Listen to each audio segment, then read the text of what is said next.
Sir என்ற வார்த்தையை பாதிக்கப்பட்ட பெண்ணை ஏமாற்றும் நோக்கில்தான் ஞானசேகரன் பயன்படுத்தி இருப்பதாக நீதிபதி தகவல் தெரிவித்திருக்கிறார். அண்மை செய்தியாக பார்க்கிறோம்.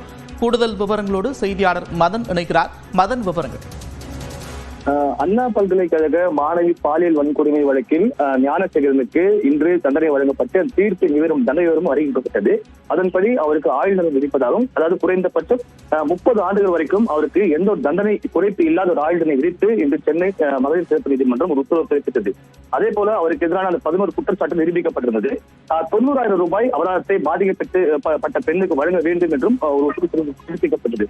இந்த ஒரு தண்டனை விவரம் தற்போது வெளியாகுது. அந்த ஒரு உத்தரவின் நகலை பார்க்கும்போது சில விஷயங்களை சென்னை மகளிர் நீதிமன்றம் குறிப்பிட்டுள்ளது. அதாவது அந்த பாதிக்கப்பட்ட அந்த பெண்ணை ஏமாற்ற வேண்டும் என்ற நோக்கத்தில் மட்டுமே இது போன்று அவர் அந்த செயல்படாமல் இருந்த அந்த போனை கொண்டு வேறிடம் பேசுவது போல சார் என்ற வார்த்தையை பயன்படுத்தி ஞானசேகரன் பேசியுள்ளார். இது அறிவியல் பூர்வமாக நிரூபிக்கப்பட்டுள்ளதாக நீதிமன்றம் தற்போது உறுதி செய்துள்ளது. எனவே இந்த விஷயத்தை பொறுத்த வரைக்கும் அது போன்று அந்த நேரத்தில் அவர் வேறு யாரும் பேசவில்லை. சார் என்ற ஒரு வார்த்தை அவர் யாரும் அந்த எதிர்ப்பு முனையில் இல்லாத போது அவர் பெண்ணை ஏமாற்றுவதற்காகவும் தனக்கு எதிர்பார்க்கும் அந்த விஷயத்தை நடத்தி கொள்ள வேண்டும் என்ற ஒரு தூண்டுதலாலேயே இது போன்ற அந்த பெண்ணை ஏமாற்றும் நோக்கத்தில் மட்டுமே அந்த ஒரு வார்த்தையை பயன்படுத்தினார் என்பதை இன்று சென்னை மகளிர் நீதிமன்றம் உறுதி செய்துள்ளது.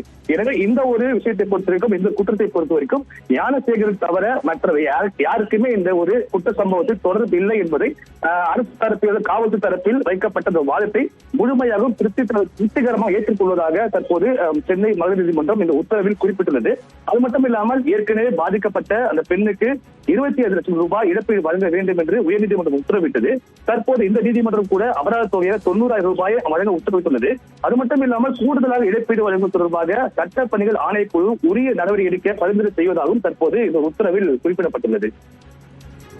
தீர்ப்பு வெளியான பிறகும் கூட யார் இந்த சார் தொடர்பான விவகாரத்தில் என்னென்ன விஷயங்கள் இடம்பெற்றிருக்கிறது? மதன், அதாவது ஏற்கனவே குறிப்பிட்டதை போல அந்த அண்ணா பல்கலைக்கழக வளாகத்தில் அந்த பெண்ணை ஞானசேகர் மிரட்டும் போது கூடியிருந்த அந்த ஒரு நபர் ஓடிவிட்டார். அப்போது தனியாக இருந்த அந்த ஒரு பெண்ணை தன்னுடைய ஆசைக்கு இணங்க வைக்க வேண்டும் என்ற ஒரு காரணத்திற்காக தான் இது போன்று அவர் நடித்திருப்பதாக தற்போது நீதிமன்றம் தெரிவித்துள்ளது. குறிப்பாக அந்த ஞானசேகரை பொறுத்த வரைக்கும் அந்த நேரத்தில் இது போன்ற செல்போனில் சார் என்று யாரும் பேசுவது போல பேசிக்கொண்டு அது போன்ற ஒரு பாவனத்தை உருவாக்கி கொண்டு அவர் தன்னை அந்த பல்கலைக்கழகத்தின் ஒரு ஊழியர் போல தன்னை காண்பித்துக் கொள்ள வேண்டும் என்ற நோக்கத்தில் அது போன்ற சார் என்ற வார்த்தையை அவர் பயன்படுத்தியுள்ளார். அது மட்டும் இல்லாமல் அந்த செல்போனில் படம் எடுக்கப்பட்ட அவருடைய பெற்றோரிடமும் அதே போல பல்கலைக்கழகத்தில் டிஎடும் காட்டிவிடுவதாகவும் தெரிவித்துள்ளார். அது மட்டும் இல்லாமல் இது போன்று தன்னுடைய ஆசைக்கு இணங்காவிட்டால் இது போன்ற ஒரு விஷயத்தை வெளியே கட்சி விடப்படும் என்று மிரட்டியுள்ளார். அதே போல பல்கலைக்கழகத்தில் உள்ள ஒரு குறிப்பிட்ட ஒரு சாரிடம் நீங்கள் நான் சொல்லும்போது போக வேண்டும் என்ற ஒரு விஷயத்தை அவள் பயன்படுத்தும் நோக்கத்திலேயே இந்த ஒரு வார்த்தையை பயன்படுத்த தவிர அந்த குறிப்பிட்ட அந்த நேரத்தில் அவருடைய செல்போன் 2 எண்கள் கொண்ட அவர் செல்போனில் எந்த ஒரு இன்கமிங்கோ அல்லது அவுட் கோயிங் போகவில்லை என்பது முழுமையாக உறுதி செய்யப்பட்டுள்ளதால் இவர் வேண்டுமென்று அந்த பெண்ணை பயமுறுத்த வேண்டும் என்ற நோக்கத்துக்கு மட்டும்தான் அந்த சார் என்ற ஒரு வார்த்தையை பயன்படுத்தியுள்ளார் என்பதை தற்போது இந்த ஒரு நீதிமன்றம் தற்போது உறுதி செய்துள்ளது. மிக முக்கியமான ஒரு விஷயத்தை நீதிமன்றம் தன்னுடைய தீர்ப்பில் சுட்டிக்காட்டக்கூடிய செய்திகளை பார்த்து வருகிறோம். சார் அப்படின்ற ஒரு கேள்வி தொடர்ச்சியாக கிட்டத்தட்ட 6 மாதமாக எதிர்க்கட்சிகள் கையில் எடுத்திருந்த ஒரு விவகாரம் தற்போது எந்த விதமான அறிவியல் பூர்வ ஆதாரங்களும் இல்லை. அவர் மாணவியை மிரட்டுவதற்காக மட்டுமே அந்த வார்த்தையை பயன்படுத்தியிருக்கிறார் என்று நீதிமன்றம் தன்னுடைய தீர்ப்பில் குறிப்பிட்டிருக்கிறது. அதே போல வேறு என்ன விஷயங்கள் எல்லாம் இந்த மொத்தமாக 30 ஆண்டுகள் தண்டனை குறைப்பின்றி தண்டனை வழங்கப்பட்டிருக்கிறது? வேறு என்ன விஷயங்கள் முக்கியமாக கவனிக்க வேண்டியது இருக்கிறது? குறிப்பாக அண்ணா பல்கலைக்கழகம் குறித்து பல்வேறு விஷயங்களை இந்த நீதிமன்றம் தற்போது தெரிவித்துள்ளது. அதாவது அண்ணா பல்கலைக்கழகத்துக்கான ஒரு நீண்ட நெடிய வரலாறு உள்ளது. இந்த கல்லூரி உள்ளது. உலகளவில் தனிப்பட்ட நற்பெயர் இந்த பல்கலைக்கழகத்தில் உள்ளது.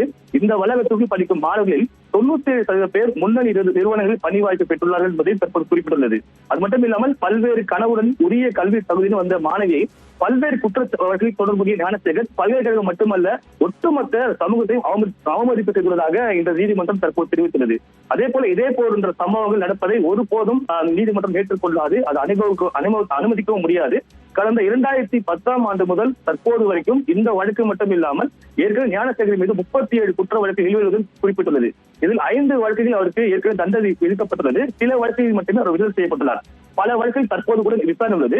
எனவே இதே போன்ற தன்மையுடைய அந்த வழக்குகளில் ஏற்கனவே ஞானசேகர் ஈடுபட்டது தொடர்பாக அந்த வழக்கு நிலையில் உள்ளதால் இது போன்ற குற்றங்களில் தொடர்ச்சியாக ஈடுபடும் நபருக்கு எந்த ஒரு கருணையும் காட்ட முடியாது என்ற ஒரு விஷயத்தை தற்போது சென்னை மகளிர் நீதிமன்றம் உறுதியாக தெரிவித்துள்ளது.